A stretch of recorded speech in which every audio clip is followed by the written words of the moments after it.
95వ కీర్తన గ్రంథం రండి అనే ఈ మాటను ఇక్కడ మనం చూస్తాం. ఇది చాలా చక్కని దివ్యమైన మాట. బైబిల్లో ఆయా స్థలాలలో మనం చూస్తాం. మనం ఎక్కడ చూసినా కూడా ఒక్కొక్కసారి ఒక్కొక్క విధమైన ఆధ్యాత్మికమైన సత్యం మన జీవితాలకు అన్వయించుకునేందుకొరకైన సంగతులను మన క్షేమం మేలు కొరకై ఉద్దేశించబడిన వాటిని మనం అర్థం చేసుకోగలుగుతాం.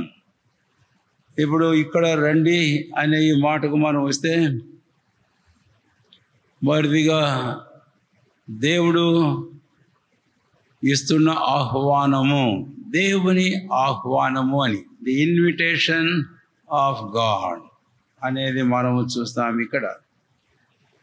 రెండవది, ఎక్కడికి ఈ ఆహ్వానము అనేది మనం గమనించినట్లయితే 2వ వచనంలో ఆయన సన్నిధికి వచ్చేదము అనే మాటను మనం చూస్తాం. కాబట్టి దేవుడు మనకిచ్చే ఆహ్వానము ఆయన సన్నిధికి వచ్చేందుకైన ఆహ్వానం. ప్రభువైన దేవుడు తన సన్నిధికి మనల్ని పిలవడం, ఇది నిజముగానే ఎంతో గొప్ప ఆహ్వానంగా మనం అర్థం చేసుకోగలుగుతాం. తర్వాత మాట మనం వెళితే 95వ కీర్తనలో ఎందుకు ఆయన మనల్ని ఆహ్వానిస్తూ ఉన్నాడు అనేది మనం గమనించినట్లయితే కనుక 7వ వచనంలో రండి నమస్కారము చేసి సాగిలపడదాం. So the purpose of invitation, first invitation, secondly invitation to the very presence of God, thirdly the purpose of invitation is to fall down and worship. నమస్కారం చేసి అనే మాట ఆరాధించదము అనేది మనం చూస్తాం. కనుక ప్రభువును మనం ఆరాధించడానికి అనేది 7వ వచనంలో మనకు అర్థమవుతుంది. 1వ వచనంలో యెహోవా ఉత్సాహధ్వని చేయడానికి అని చూస్తాం. అదే వచనంలో సంతోషగానము చేయడానికి అని చూస్తాం. 2వ వచనంలో కృతజ్ఞతాస్తుతులు కీర్తనలు పాడుచు ఆయన పేరట సంతోషగానము చేయదము. కనుక పదే పదే ఆ మాట మనకు జ్ఞాపం చేస్తున్నది ఏంటి అంటే, ప్రభువును మనం ఆరాధించి ఆయన సేవించడానికి కొరకై మనం పిలువబడుతున్నాం. ఇది చాలా గొప్ప ఆధిక్యత, the greatest privilege to serve God. దేవుని మనం సేవించడం, ఈ ప్రకారం ఆరాధించడం అనేది దేవుడు మనకి ఇచ్చిన గొప్ప ఆహ్వానం, గొప్ప ఆధిక్యత. ఎందుకు? దూతలు, కెరూబులు, సెరాపులు నిరంతరము పరిశుద్ధుడు పరిశుద్ధుడు పరిశుద్ధుడని ఆరాధించబడుచున్న ఆ దేవుణ్ణి మనమును ఆరాధించడానికి కొరకై అనుగ్రహించబడిన గొప్ప ఆధిక్యతనుగా మనం చూస్తాం ఇక్కడ. సరే, 4వది మనం వస్తే కనుక 1వ వచనంలో మనం అక్కడి నుంచి కొన్ని వచనాల్లో మనం గమనించినట్లయితే ఆరాధన కొరకైనటువంటి ఆధారం, ప్రాముఖ్యమైన అంశం. కాబట్టి we see the theme of worship or serving God అనేది ఇక్కడ మనం చూస్తాం. ఏంటి అంశము? 95వ కీర్తన ఒకవేళ ముఖ్యాంశము అనేది మనం చెప్తే 1వ వచనం యెహోవాను గూర్చి అని. ఇంకా చాలా అంశాలు ఉంటాయి, వాటి గురించి కొన్ని చూద్దాం మనం. యెహోవాను గూర్చి కాబట్టి ప్రభువైన దేవుని మనం ఆరాధించడానికి మన యందు ఏదో ఉంది అనేది కాదు, కానీ అయితే మనం ఆరాధించడం కేవలం మన ప్రభువును బట్టి మనం అట్టి సేవను పరిచర్యను మనం చేయగలుగుతూ ఉన్నాం. కనుక మన ఆరాధన కొరగైన ప్రాముఖ్యమైన అంశం మనము కాదు, మన భయభక్తులు కావు, మనం చేసేవి కావు. మన ఆరాధనకు, ప్రభువును మనం సేవించడానికి ప్రాముఖ్యమైన అంశం పరిశుద్ధుడైన ప్రభువైన దేవుడే. యెహోవా నేను అనువాడను, ఉన్నవాడను అన్న మాటను మనం చూస్తాం. కాబట్టి first God's invitation, secondly to the very presence of God. Invitation is to the very presence of God. Thirdly invitation, the purpose of invitation is to worship. Fourthly the theme of worship. నాలుగవది ఆరాధన అంశం పరిశుద్ధులైన మన ప్రభువైన దేవుడే తప్ప మనము మన మంచితనము మరి ఏది కూడా కానే కాదు అని. సరే, ఇప్పుడు ఆ పరిశుద్ధులైన దేవుని గురించి ఇక్కడ మనం చూస్తే 1వ వచనంలోనే యెహోవాను గూర్చి అని అన్నప్పుడు పరిశుద్ధాత్ముడి భక్తుని నోట యెహోవాను గూర్చి పలికిన మాట ఒకటి మనం చూద్దాం. 2వ పంక్తి, మన రక్షణ దుర్గమును బట్టి సంతోషగానము చేయుదము. మన రక్షణ దుర్గమును బట్టి. ఎవరు యెహోవా? క్రిందకు వెళ్తే ఎవరు ఆ దేవుడు? ఇంకా కింద వెళ్తే ఎవరా సృజించిన సృష్టికర్త? ఇంకా 3వ వచనానికి వెళితే ఎవరా దేవతలందరికీ పైన మహాత్యముల మహారాజు ఎవరు అనేది మనం గమనించినట్లయితే ఆయన మన రక్షణ దుర్గము. దుర్గము అనే మాట కూడా మంచిదే, కానీ బైబిల్లో ఇంకా ఆ తలంపులకు మనం వెళ్ళడానికి దోహదపడేందుకొరకై ఇక్కడ ఇంగ్లీష్లో వాడిన పదానికి వెళితే the rock of our salvation అని అంటాడు. మన రక్షణ బండ అని చెప్పడం మనము చూస్తాం, రక్షణ దుర్గం అనే దానికి. కాబట్టి ఇప్పుడు మన ప్రభువైన యేసుక్రీస్తు వారిని ఇక్కడ మనం చూచేది ఏమిటి అని అంటే ఆయన మన రక్షణ దుర్గము, రక్షణ బండ అనేది.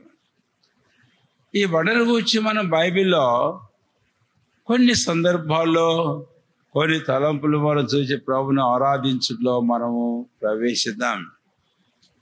ఇక్కడ చెప్పిన ఈ మాట నుంచి మనం వెళితే మన రక్షణ దుర్గము, the rock of our salvation అనేది మనం చూస్తే కనుక యేసుప్రభు వారికి ఉన్న అనేక పేర్లలో రాక్ అనేది యొక్క పేరు కూడా మనం బైబిల్లో పలు సందర్భాల్లో మనం చూస్తాం.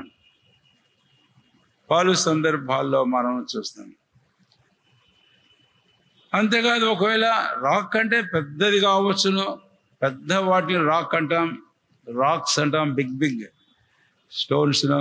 అయితే అది కూడా స్టోనే, చిన్నది కూడా స్టోనే. అది సైజును బట్టి మనం చూసినప్పుడు రాక్ అనే వాడతాం, but it is also a stone. అది కూడా ఒక రాయే, ఒక బండే.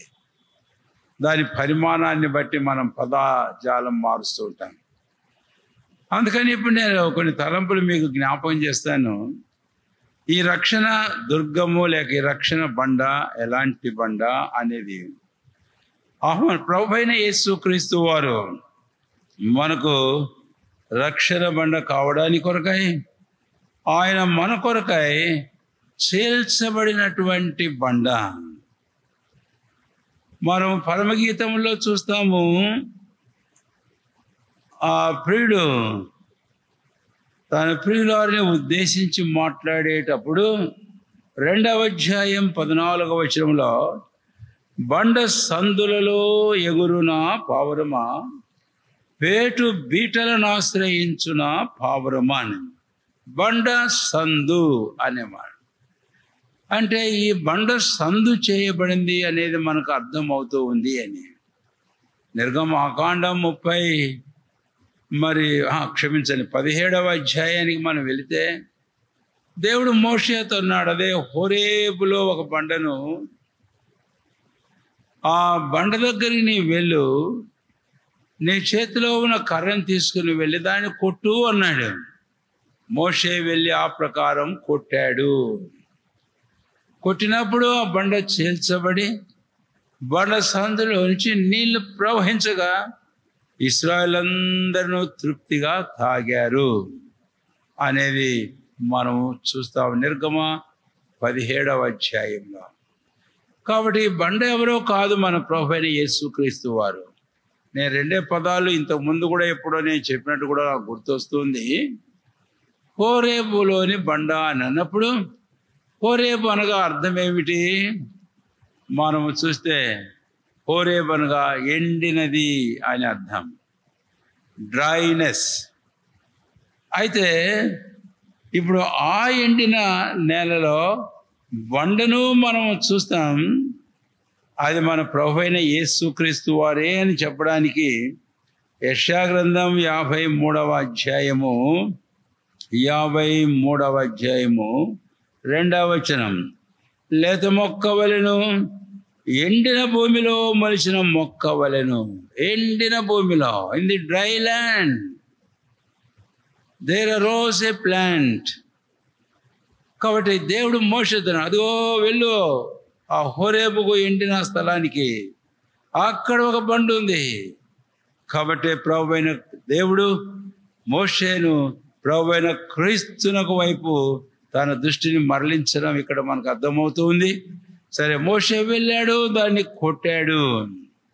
కాబట్టి ఇది మన ప్రభువైన యేసుక్రీస్తు వారి యొక్క సిలువ మరణమును మనకు చూపిస్తూ ఉంది అని. ఎలాగా యేసుక్రీస్తు ప్రభు వారు లోకంలో మానవాళ్ళందరి కొరకు ఆయన సిలువకెక్కి సిలువలో ఆయన గాయపరచుకున్న వాడై తన ప్రశస్తమైన రక్తం చిందించాడో మనం ఎరుగుదు. చివరికి సైనికుడు ఒకడు ప్రక్కన బల్లెముతో పొడవుగా నీరును రక్తమును కారెను అని వ్రాయబడిన మాటను మనము చూస్తాం. కాబట్టి హోరేబులో బండ ఎలాగా నీళ్ళనిచ్చిందో ఈ బండ ప్రభువైన క్రీస్తు ప్రక్కన రక్తము నీరు కారడం అనేది మనము చూస్తాం. సరే, ఈ బండను గూర్చి మనం చూస్తున్నాము. ఈ తలంపులు మన హృదయంలో ఉంచుకొని ప్రభువును ఆరాధిద్దాం.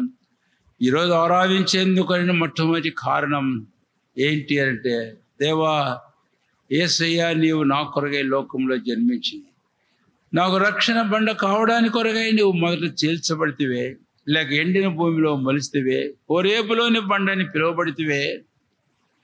అంతేకాదు, హోరేబులో బండ పగలగొట్టబడినట్లు ఆ కలవరి శిలలో నీవు నా కొరకై పగలగొట్టబడితివే. అంతేకాదు, నీవలాగా పగలగొట్టబడడం వలన నా జీవితంలో నాకు రక్షణ బండగా మార్చబడితివే. అందుకని ఈరోజు నేను నిన్ను ఆరాధించి గనపరుస్తున్నాను. నీవు చిందించిన ఆ రక్తం ద్వారా నా పాపను క్షమాపణ ఇచ్చావు, నన్ను నీతిగా తీర్చావు, నాకు రక్షణ అనుగ్రహించావు. ఈరోజు నీవు నా రక్షణ బండవని నేను నిన్ను ఆరాధించి నేను నిన్ను ఘనపరిచి మహిమపరుస్తూ ఉన్నాను. కనుక 95వ కీర్తనల గ్రంథం మొదటిదిగా మనం గమనించినట్లయితే, మన రక్షణ బండను బట్టి సంతోషగానము చేయదము. మన రక్షణ బండ.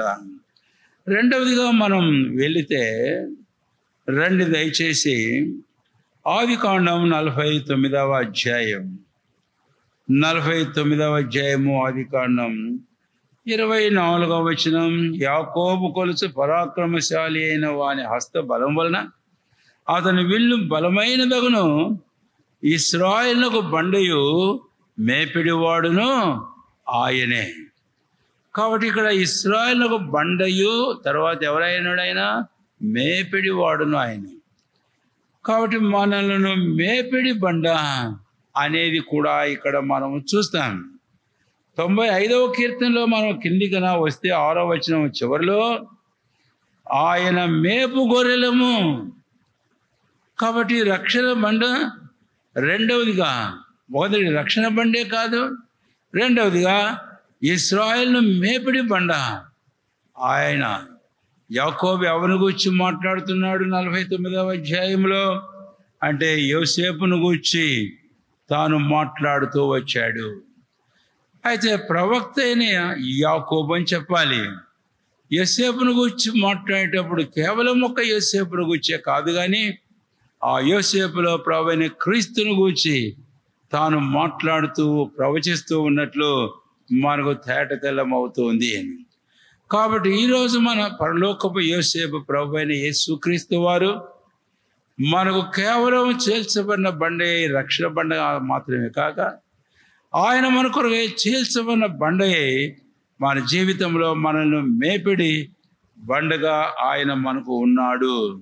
మనం ఎరుగుదాం కొరింథీయులు రాసిన మొదటి పత్రిక 10వ అధ్యాయము 4వ వచనంలో చూస్తే ఆ పౌలపస్తులు క్రీస్తుని గురించి మాట్లాడుతూ ఆ బండ ఎవరటండి? క్రీస్తే. అరణ్యంలో ఇశ్రాయేలు జీవితాన్ని గురించి మాట్లాడుతూ అన్నాడు కదా, ఏమని? అరణ్యంలో 40 సంవత్సరములు ఇశ్రాయేలీలు తమను వెంబడించిన ఆత్మ సంబంధమైన బండలోనిది త్రాగిరి. వారు భుజించారు, వారు త్రాగారు అనే మాటలు మనకు అక్కడ అర్థమవుతూ ఉన్నాయి. కాబట్టి పరిశుద్ధులైన ప్రభు అయిన యేసుక్రీస్తు వారు రెండవదిగా మన జీవితాలలో మనల్ని మేపిడి బండలుగా మనము చూస్తాం. యోసేపు ఇశ్రాయేలుకి ఎలాగా ఉండెను? కరువు కాలంలో, కష్టకాలంలో 1 సంవత్సరం కాదు 7 సంవత్సరములు కరువు తీరేంత వరకు ఇశ్రాయేలు జీవితంలో పరిశుద్ధులైన దేవుడు అరణ్యంలో ఎలాంటి వాడుగా ఉండెనో 40 సంవత్సరములు. ఈరోజు మన జీవితంలో ప్రభు అయిన యేసుక్రీస్తు వారు ఈ లోకం నుండి అరణ్యంలో మన జీవమునకు భక్తికి కావలసిన వాటి అన్నిటి చేత ఆయన మనల్ని మేపుచూ తృప్తిపరుస్తున్నటువంటి మన మేపిడి బండ. అందుకై ప్రభును ఆరాధించి ప్రభును మనం కనపడతాం. అందుకే మనం ఈ మాట చెప్పగలం, యెహోవా నా కాపరి, నాకు లేమి కలగదు. 95వ కీర్తన గ్రంథం 1వ వచనం, మన రక్షణ దుర్గమును బట్టి సంతోషగానము చేయదము. ఇప్పుడు దుర్గమనే పదాన్ని మనం వాడదాం. ఈ సామెతల గ్రంథం 18వ అధ్యాయానికి మనం వస్తే 10వ వచనంలో అక్కడ చక్కని మాటలు మనం చూస్తాం. సామెతల గ్రంథం 18వ అధ్యాయం 10వ వచనం, యెహోవా నామము బలమైన దుర్గము, నీతిమంతులు అందులోనికి పరిగెత్తి సురక్షితముగా నుండును. ఇక్కడ యెహోవా నామం బలమైన దుర్గము. ఇక్కడ ఇంగ్లీష్లో వేరే పదం వాడాడు, ది ఫోర్ట్రెస్. సరే, బలమైన దుర్గము దేనికి? నీతిమంతుడు అందులోనికి పరిగెత్తి సురక్షితముగా ఉండాలి. ఎప్పుడు పరిగెత్తుతాడు అనే విషయానికన్నా మనం వస్తే కనుక తనకు కలిగే కష్టాల్లో, ఇరుకుల్లో, ఇబ్బందుల్లో, శ్రమల్లో, శోధనలో, శత్రు చేత, ఇలాంటి వాటన్నిటి చేత తరమబడుతూ ఉన్నప్పుడు తాను వెళ్తాడు ఒక ఆశ్రయ దుర్గానికి. దైవజనుడు మోషే మన ప్రభువైన దేవుని గురించి ఆయన వాడుతున్నాడు. మన దేవుడు నిత్యాశ్రయ దుర్గం, the eternal refuge. Our god is the eternal refuge. మన దేవుడు నిత్యమైనటువంటి దుర్గము, ఆశ్రయమును అయి ఉన్నాడు. ఇప్పుడు 18వ అధ్యాయం 10వ వచనంలో మనం చదివిన ఈ మాట మనసులో ఉంచుకొని ఇందాక చదివిన పరమగీతములు 2వ అధ్యాయానికి మనం వెళితే అక్కడ ఆ ప్రియుడు తన ప్రియురాలు గురించి మాట్లాడుతూ పలికిన మాట 14వ వచనం, బండ సందుల్లో ఎగురు నా పావురమా, పేటు బీటలను ఆశ్రయించు నా పావురమా. ఎక్కడంటండి? బండ సందుల్లో, పేట బీటులో ఉండేటటువంటి ఆ పావురమును గురించి, ఆ షులమ్మితిని, ఆ ప్రియురాలను గురించి మాట్లాడడం మనం చూస్తాం. కనుక ఈ పరిస్థితి మన క్రైస్తవ జీవితానికి మనం అన్వయించుకుంటే మన జీవితంలో ఎలాంటి పరిస్థితి అయినా సరే మనల్ని మాత్రమును అపహరించజాలదు. ఎందుకు? మన దాగు చోటు అనేది మనం చూస్తాం. నేను ఒక్క వచనం జ్ఞాపం చేస్తే సరిపోతుంది. కీర్తన గ్రంథంలో 32వ అధ్యాయము 6వ వచనం, 7వ వచనం, 6వ వచనం చివరిలో విస్తార జల ప్రవాహములు పొరలి వచ్చినను నిశ్చయముగా అవి వారి మీదికి రావు. నా దాగుచోటు నీవే. కాబట్టి మూడవదిగా ఈ బండ, the hiding rock, the rock, the fortress of our life. మన జీవితాలకు మనము దాచుకునేందుకు కొరకైనటువంటి దాగు స్థలం బండనుగా మనం చూస్తాం. ఇక్కడ బండ సందుల్లో ఎగురునా ఒక పాట మనకుంది ఇంగ్లీష్లో, రాక్ ఆఫ్ ఏజెస్ అనే పాట. ఇది నాకు తెలిసినంత వరకు ఒక భక్తుడు దీన్ని రచించాడు. ఎట్లా రచించాడు, రచించడానికి ప్రేరేపించమన్న సందర్భం జ్ఞాపం చేయడం బాగుంటుందేమో. ఈ భక్తుడు ఓడలో ప్రయాణం చేస్తున్నాడట, సముద్రం మీద ప్రయాణం చేస్తూ ఉంటే తుఫాను లేచింది, అలలు ఎగుస్తున్నాయి, పరిస్థితులు చాలా భీభత్సంగా భీకరంగా కనపడుతున్నాయి. కానీ ఇలాంటి గొప్ప ఉపద్రవంలో ఈ భక్తులు ప్రేరేపించబడి వ్రాసిన పాట ఇది. అయితే తను ప్రేరేపించింది పాట రాయడానికి కారణం ఏంటి అంటే, వీళ్ళేమో ఇంత పెద్ద ఓడలో ఇంత నైపుణ్యత గల క్రూ మెంబర్స్, అంతేకాదు నావికులు ఎంతోమంది, ప్రయాణికులు ఎంతోమంది, తెలివితేటలు గల మనుషులు అని చెప్పుకునేవారు అనేకులు, వీళ్ళు భయపడి కేకలు వేస్తుంటే అలాగ కిటికీలో నుంచి బయటకు చూస్తేనట ఒక చిన్న పక్షి అలాగా ఎగురుతూ ఎగురుతూ పాటలు పాడుతూ ఉందట. ఇది తన దృష్టిలో పడింది. అయితే తనకు ఆశ్చర్యమైంది, ఇంత ఓడలో ఉన్న మేము ఈ బీభత్సమైన పరిస్థితిలో భయ కంపితులమవుతుంటే ఈ పెట్టకు అసలు భయం లేదా? ఈ సముద్రంలో ఈ గొప్ప తుఫానులో ఇది ఎందుకు ఇలాగా ఎగురుతూ పాడుతూ ఇలాగా ఉంది అన్న ప్రశ్న తనకు వచ్చి ఆలోచన చేస్తూ దాని మీదనే దృష్టి పెట్టి చూస్తూ ఉంటే తాను గమనించాడట, ఆ సముద్రం మీద ఒక మంచు కొండ, అది చీల్చబడినటువంటి ఇది. కాబట్టి ఇది ఏం చేస్తుంది అంటే, ఏదైనా గాలి హఠాత్తుగా వచ్చినప్పుడు ఇది వెళ్ళి ఆ సందులోకి పోతుందట, మళ్ళీ కొంచెం వచ్చి మళ్ళీ బయటకు వచ్చి మళ్ళీ ఎగరడం చేస్తుందట. ఇది గమనించిన మనిషి ఈ పాట రాస్తూ అన్నాడు, rock of ages cleft for me. కాబట్టి ఈ బండ నా కొరకై చీల్చబడిన బండ, దానికంటూ ఒక దాగుచోటు ఉంది కాబట్టి అది ఎగురుతూ పాడుతూ ఉల్లసిస్తుంది. ఇలాంటి పరిస్థితుల్లో క్రైస్తవ జీవితం అలాంటిది అని గుర్తుంచుకోవాలి. మనకుంది ఒక దాగుచోటు, మనకుంది ఒక ఆశ్రయదుర్గం. మన ఆశ్రయదుర్గం వారి ఆశ్రయదుర్గం వంటిది కాదు. మన ఆశ్రయదుర్గం నిత్యాశ్రయదుర్గం, మనల్ని సురక్షితంగా ఉంచి మనల్ని కాపాడే దుర్గం. సామెతలు 18:10 మనకు వ్రాయబడినట్లు మనము చూస్తాం. చివరిగా ఇంకో మాట నేను జ్ఞాపం చేస్తాను, ఒకవేళ దాదాపుగా అది కూడా ఈ తలంపులోనే కలుస్తుందేమో. రెండు దయచేసి యెషయా గ్రంథం 32వ అధ్యాయం, యెషయా గ్రంథం 32వ అధ్యాయం 2వ వచనం అందరము కలిసి చదువుకుందాం. 32వ అధ్యాయము 2వ వచనం అందరము కలిసి, మనుష్యుడు గాలికి మరుగైన చోటు వలెను, గాలివానకు చాటిన చోటు వలన ఉండును, ఎండిన చోట నీళ్ళ కాలువల వలన, అలసట పుట్టించు దేశమున గొప్ప బండ నీడ వలన ఉండును.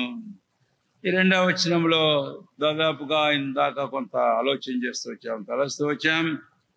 అది వచ్చిన ఒక చివరిలో మనం వెళ్దాం. అలసట పుట్టించు దేశమున గొప్ప బండ నీడ వలెను అనే ఈ మాటను మనం చూస్తాం. గొప్ప బండ నీడ, ఎప్పుడు నీడ అవసరం ఒక వ్యక్తి జీవితంలో అనేది మనం చూస్తే, అలసట కలిగినప్పుడు, ఆయాసంతో ఉన్నప్పుడు ఆ వ్యక్తికి ఆ నీడ ఎంత అవసరమో మనం పాడుతూ ఉంటాం. పరమగీతములు 2వ అధ్యాయములో, పరమగీతములు 2వ అధ్యాయము దయచేసి 3వ వచనం, అడవి వృక్షములో జల్దరు వృక్షం ఎట్లున్నదో పురుషులలో నా ప్రియుడు అట్లున్నాడు. ఆనంద భరితునై నేను అతని నీడను కూర్చుంటిని, అతని ఫలము నా జిహ్వకు మధురము. ఆనంద భరితునై అతని నీడను నేను కూర్చుంటిని అని. ఎలాంటి పరిస్థితుల్లోనూ మనం చూస్తాం. పై వచనాలలో ఆమె ఏమంటుంది? 2వ వచనం దయచేసి చూడండి. బలురక్కసి చెట్లలో వల్లి పద్మము కనపడినట్లు స్త్రీలలో నా ప్రియురాలు కనపడు. కాబట్టి ఆ ప్రియుడు తన ప్రియురాలను గురించి మాట్లాడుతున్నాడు.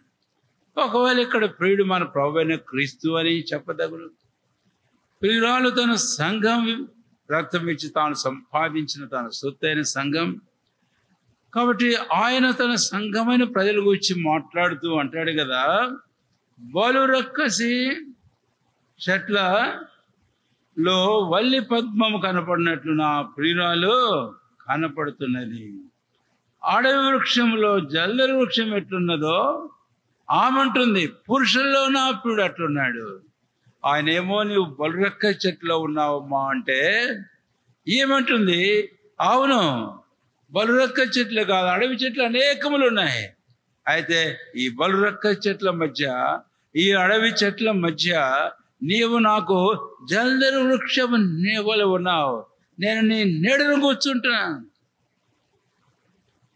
సరే, ఆనందభరితిని అయితే నీ మాట మనం గమనిస్తే చాలాసార్లు ఈ అడవి చెట్లు, ఆ తర్వాత ఈ బలురక్కసి చెట్లు, ఇవన్నీ గుర్చేవి, నొప్పించేవి.